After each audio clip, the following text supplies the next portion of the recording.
Welcome to Pattern, the astrology podcast where we discuss real life and real astrology. My name is Topaz, and I am the astrologer at Look Up the Stars Astrology and the author of the book Astrolographs: How the Zodiac Signs Behave and Misbehave in 112 Charts. So today I want to talk about the big three and why I don't like it. In astrology, I think everyone has heard of the big three. This is probably one of the first things people learn about when they discover the world of astrology. So usually you begin with your sun sign, and then the next step is the big three.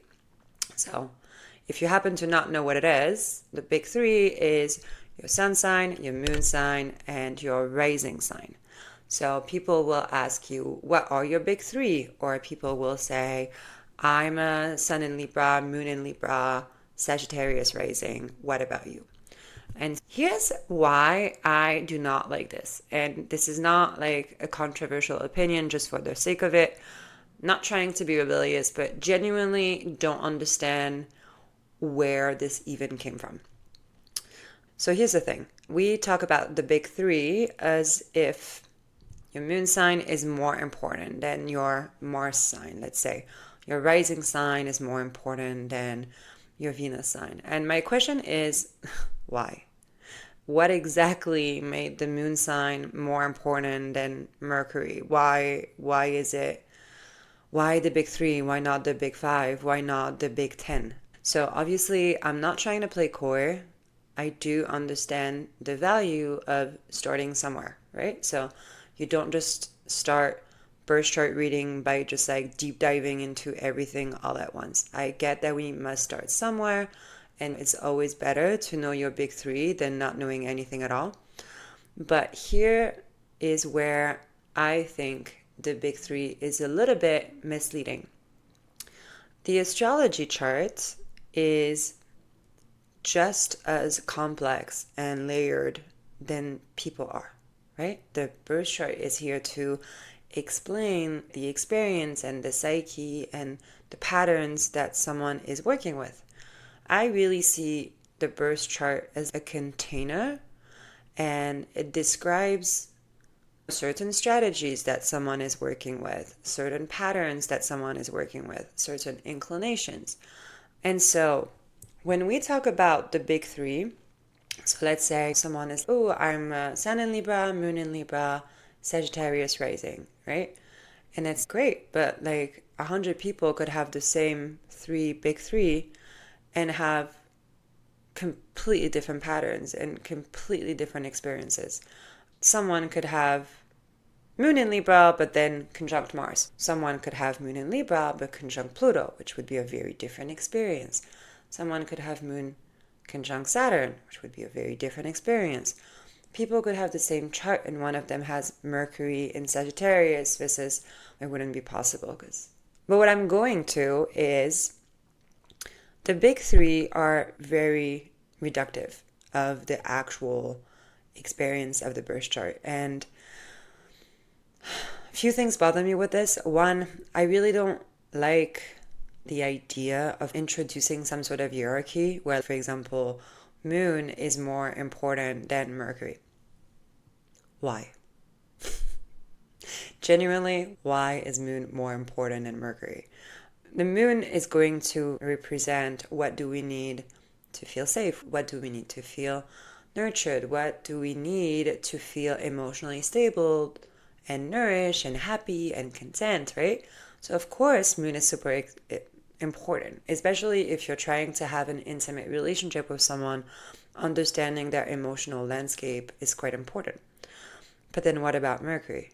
What about the way someone views the world and communicate and process information? Do they need time to speak, or do they process things very quickly? Do they have a tendency to have mental distortions, and are they rather sharp in the way they express themselves? Why is this less important than moon?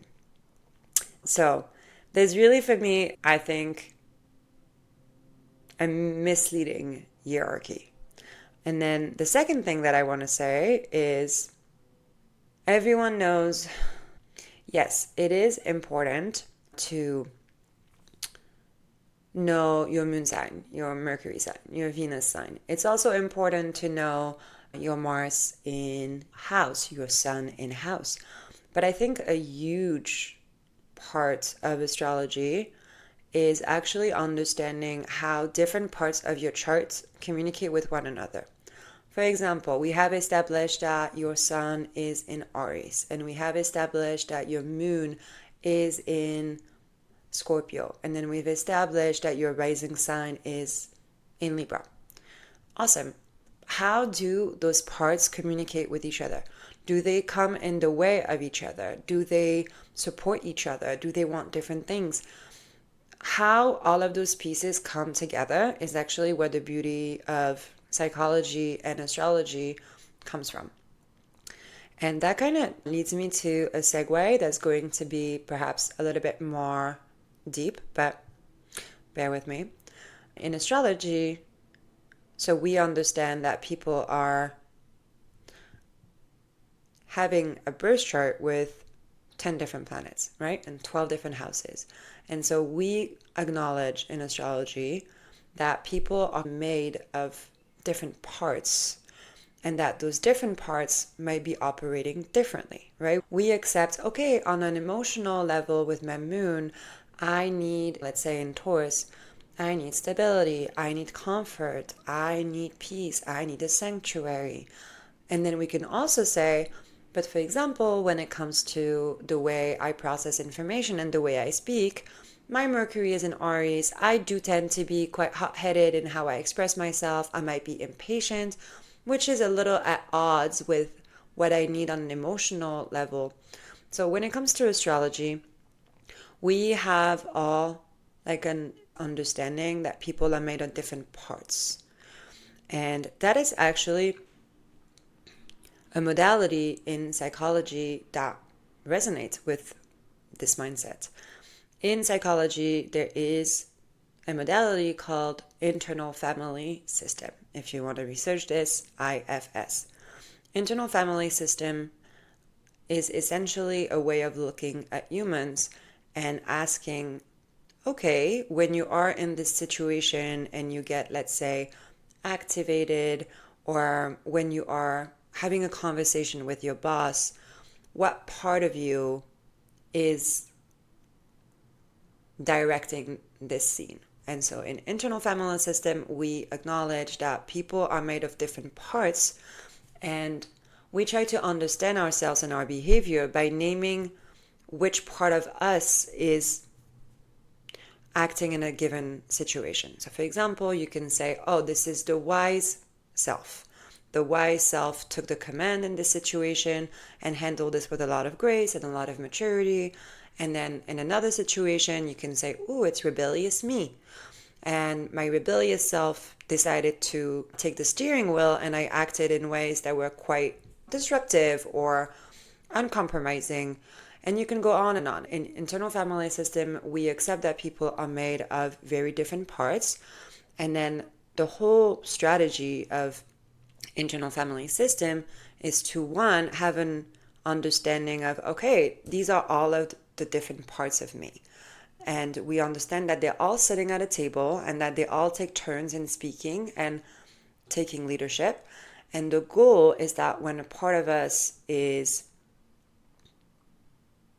overfunctioning or functioning in areas that they're not the most efficient, trying to find ways to get parts of us to become more functional.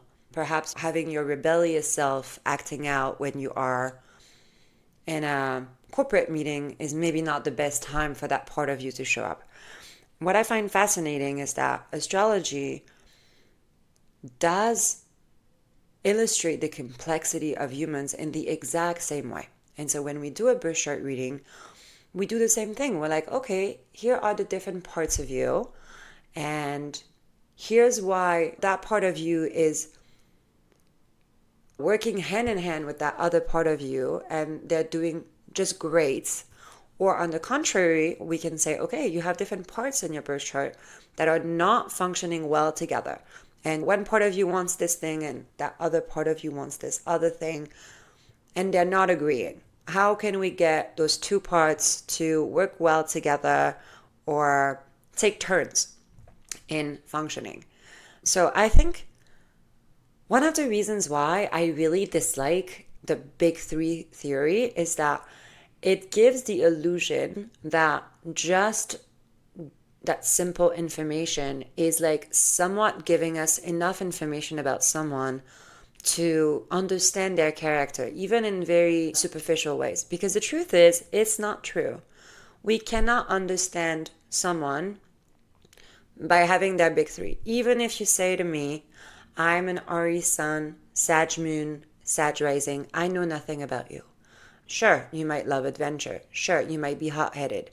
But you might not, because the rest of your chart, even though I understand that we must start somewhere, I would say the big three is not the way to go. So if you are listening to this podcast and you're saying, okay, I don't know much about astrology and I want to, but what you're telling me is too complicated, how do we get there? I got you. First, you want to pull your birth chart, obviously. You can do that on a lot of websites. You can do this on my website. You can do this on apps. Once you have your birth chart, you want to look at all of your planets in signs. So we're talking about Sun, Moon, Mercury, Venus, Mars, Jupiter, Saturn. Now, Uranus, Neptune, and Pluto, there's not really a need to look at where they are in zodiac signs because they're just what we call generational planets. They move way too slowly. Then the second thing you want to do is look at all of those planets in house. And for this one, we look at the 10 planets. So you could look at Sun, Moon, Mercury, Venus, Mars, Jupiter, Saturn, Uranus, Neptune, and Pluto in your zodiac houses. This is another layer of information that will give you a bit more understanding. For example, someone with Moon in the second house is someone who typically has a very high need for financial stability in order to feel okay. Versus someone with, for example, Moon in the ninth house is someone who has a really strong emotional need to continuously learn, continuously travel, continuously expand their knowledge and experience of the world. So that's an important one too. The third layer, that's the most important and yet the one layer that not a lot of people know about, planets in aspects. If you go on my website and do the free birth chart report, you will get a report of your aspects. Otherwise, you can do it on certain apps. Planets and aspects are the most important. They really show you how different parts of you communicate with one another. So for example, I'm a moon conjunct Mars. That means that my moon is almost like married or merged with Mars. Anyone with moon conjunct Mars is going to be very passionate, very driven, very action-oriented, typically quite impatient, easily triggered. There's a very passionate, driven energy to Moon Mars. Versus, for example, Moon conjunct Saturn.